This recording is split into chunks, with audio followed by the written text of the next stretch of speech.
விகித பகுப்பாய்வின் நோக்கங்களை விளக்கவும். கணக்கியல் தொகைகளைச் சுருக்கமாகக் கூற நிதிநிலை அறிக்கைகள் பகுப்பாய்வு செய்வதற்கு வழிவகை செய்கிறது. திட்டமிடுதல் மற்றும் முன்கணித்தலுக்கு உதவும். சரக்கிருப்பு மாற்று காலம் என்றால் என்ன? இது எவ்வாறு கணக்கிடப்படுகிறது?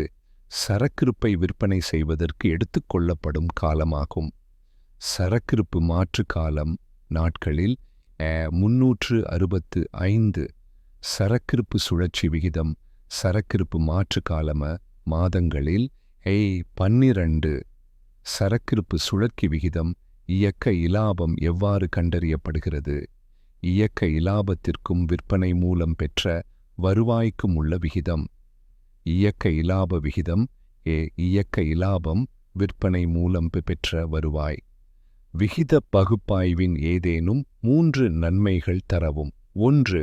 செயல்பாடுகளின் செயல் திறனை அளவிடுகிறது. 2. நிதிநிலையின் கடன் தீர்க்கும் திறனை அளவிடுகிறது. 3. முதலீட்டு முடிவுகளுக்கு வழிவகை செய்கிறது. 4. இலாபத்தன்மையை ஆய்வு செய்கிறது. நிறுவனத்திற்குள் ஒப்பீடு. 5.